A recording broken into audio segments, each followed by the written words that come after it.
Welcome to Talking to Myself. I'm Carol L. Paur, author of the middle grade fantasy Is a Snora Snores and the upcoming novel Early Summer. If you recall, I've been talking about the designing of my book cover Early Summer. Well, it's finished, and I want to thank Ariel, my publisher with Orange Blossom Publishing, and Sonia from Black Lady Design for their fantastic job. Are you ready? Are you ready to see this? All right, here it is.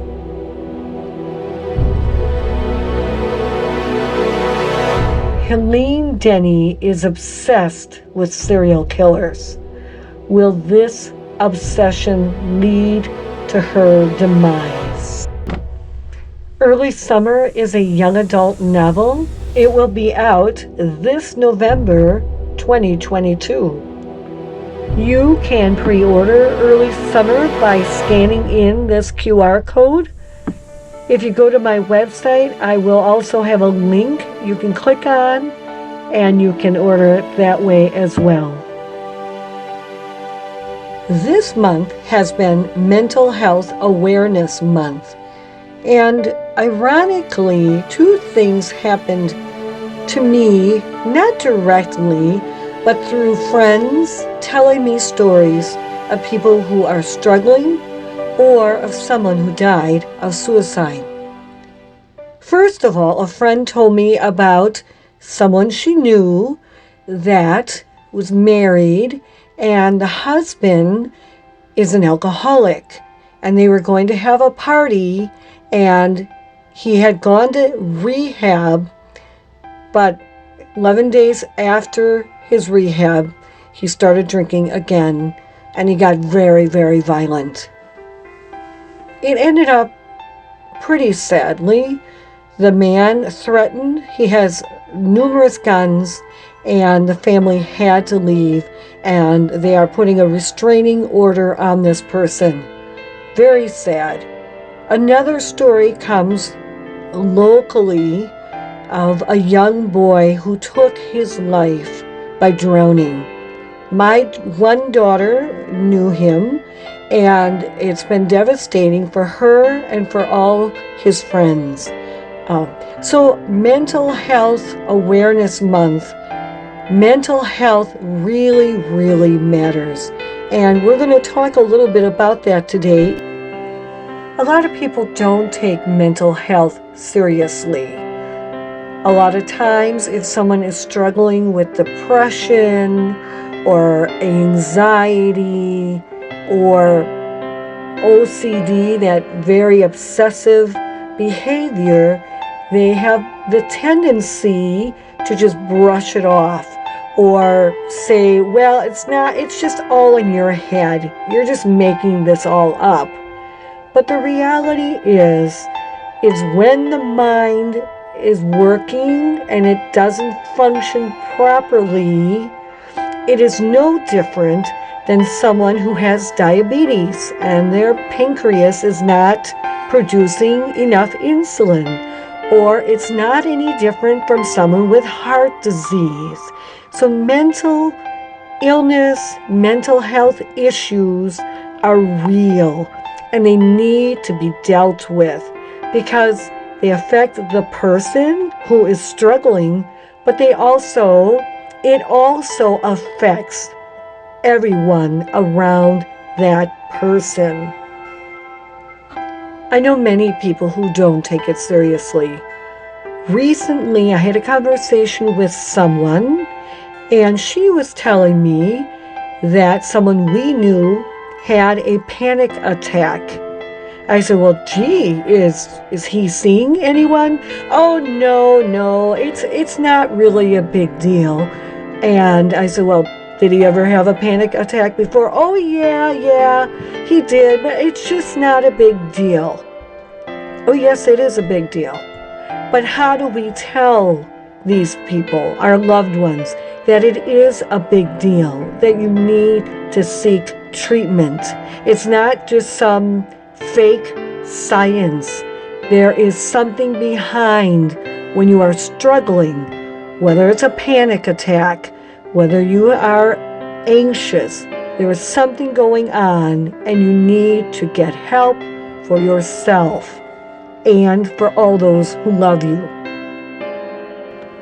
This is going to require courage. I know someone who I love dearly who will not see a dentist because he is terrified of going to a dentist. This same person probably needs to see someone. It will take courage, and it takes humility. I know I hear a lot of people, oh, I don't need a doctor, or if I keel over and die, oh, well. The reality is, if you keel over and die from something that you could have prevented, you are being selfish. You are not realizing that you are leaving people who love you and who want the best for you. And that's the same with mental health issues.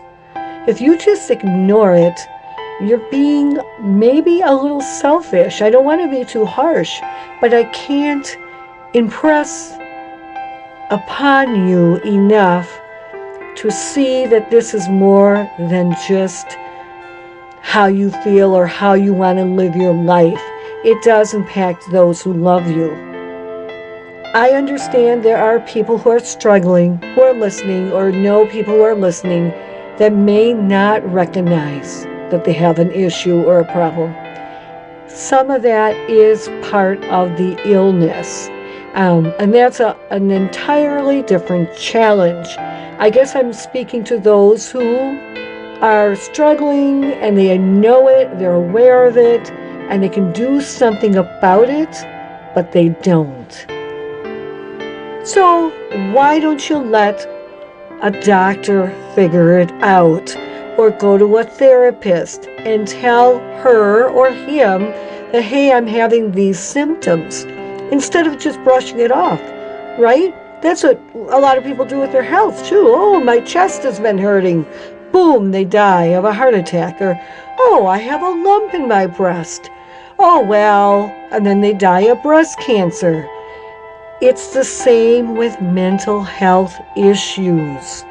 If you are finding that you're not able to function, maybe you have anxiety and you avoid meeting people or going places, that might be a clue that you need a little help.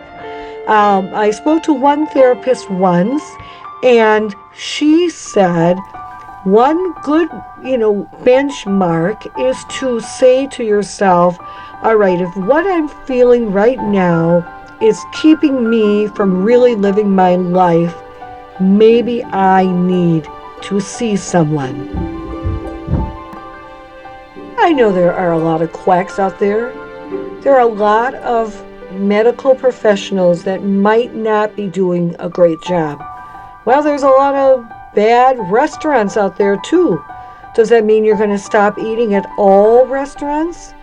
There are a lot of bad retail establishments. So does that mean you're not going to ever go shopping again? So the reality is you may have to find the right person who fits you, right? So if you trust your physician, maybe you could talk to her or him about some of your issues you may have, and they can make a recommendation. Otherwise, some places will just let you call, and unfortunately, we have a very limited number of counselors and therapists right now, but try to get yourself in. It may take a month to see someone, but make that appointment and then let them figure out. One daughter, someone said she should be tested to see if she's on the Asperger's continuum. Well, we took her in, had her tested, and they said no, but she does have anxiety and OCD. So it cannot hurt. Do not be afraid. The stigma, don't worry about what other people are going to say. just do it. Do it for yourself and do it for the people who love you.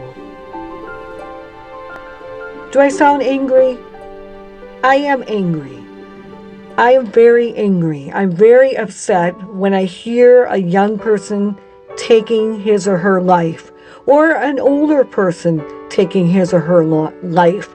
That makes me angry. I mean, it makes me sad, but it makes me angry. And we all want to point fingers, right? Who's to blame? Who's to blame for this?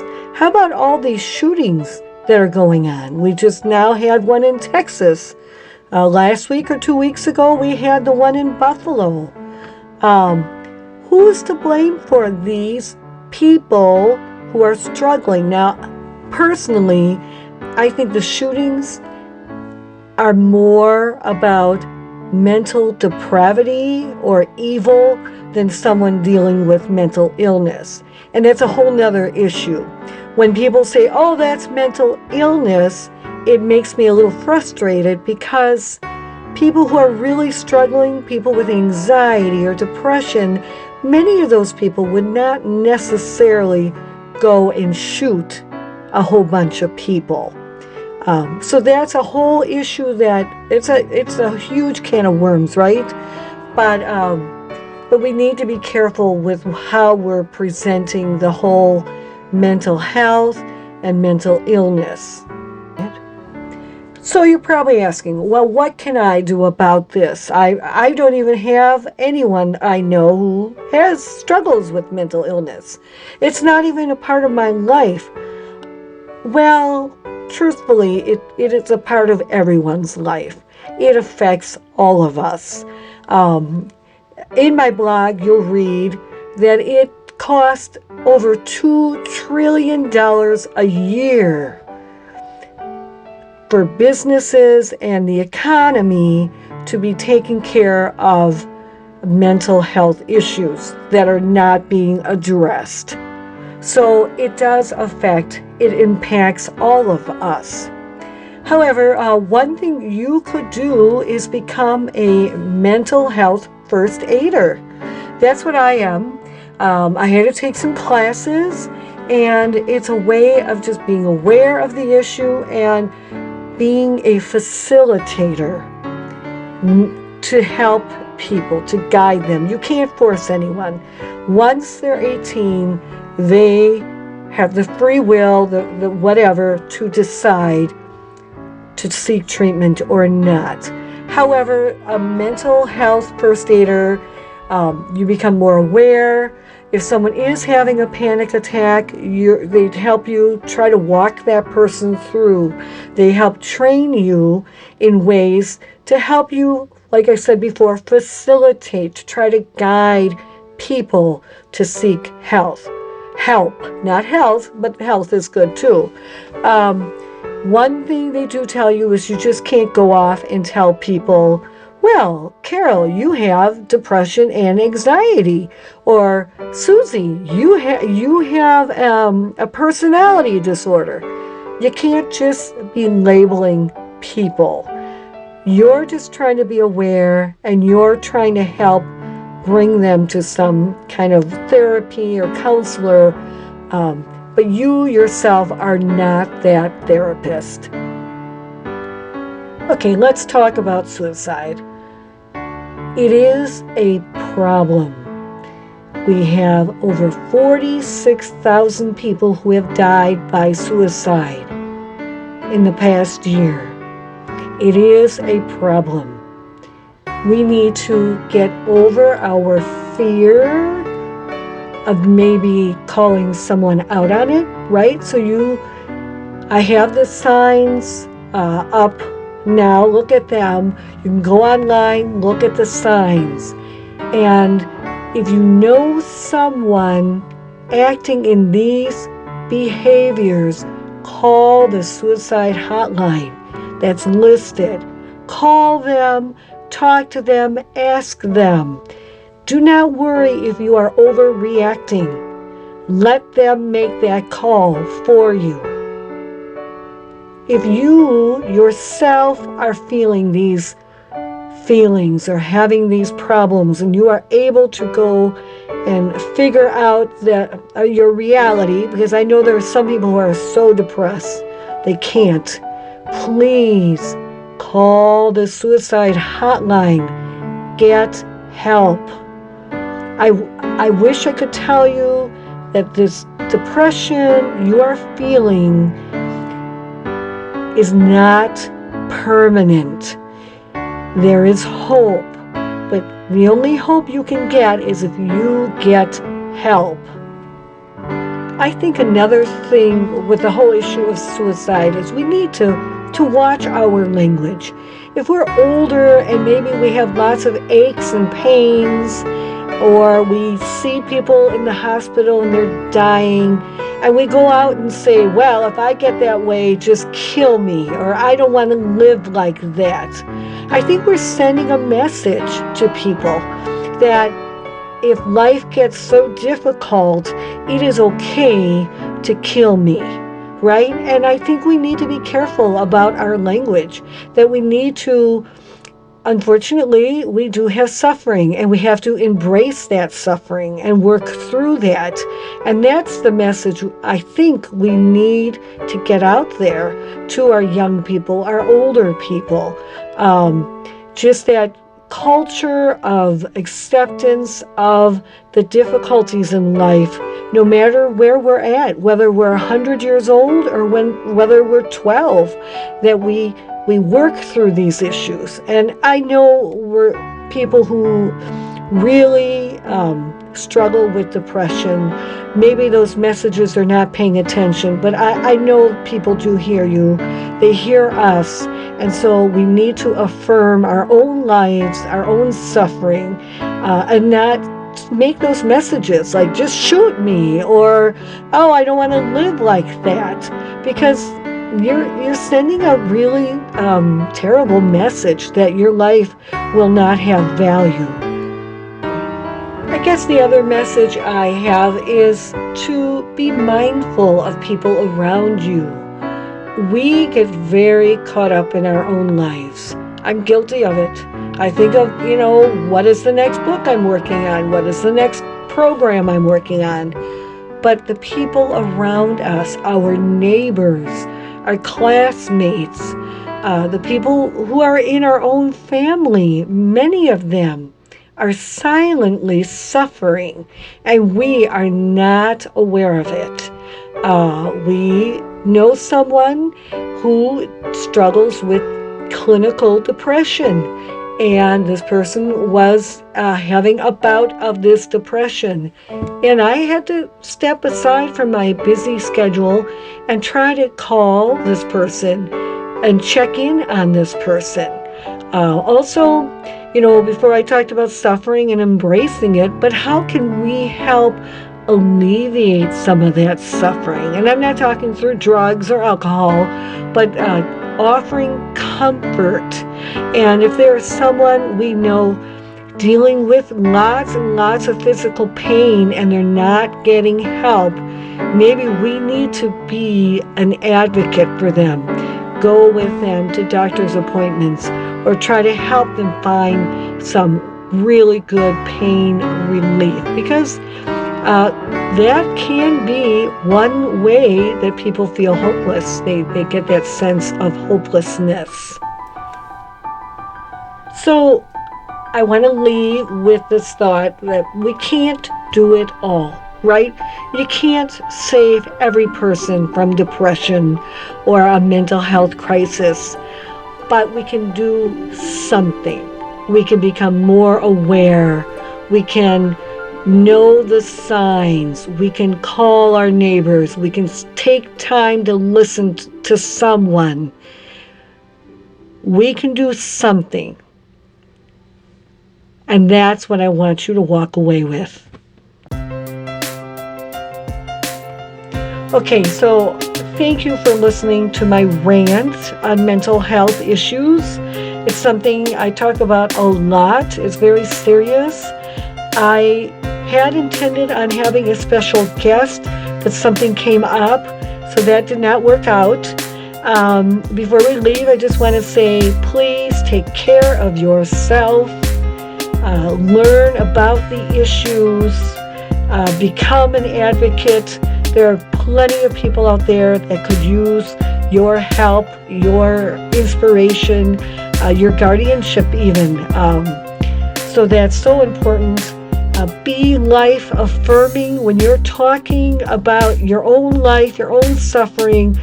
Be life affirming. That message is so important. If you're in a family, and really pay attention to your children, listen to them, take time with them. If you are someone who is dealing with the loss of a family member through suicide, my heart goes out to you, and I pray that you get the help and guidance you need. Maybe join a support group or something. Just get help, please. And then just again, thank you for listening, and I'm going to have some references and referrals at the end of this podcast. And if you have any other questions or concerns, please email me at my email, storiesaua@gmail.com. Thank you for listening. God bless.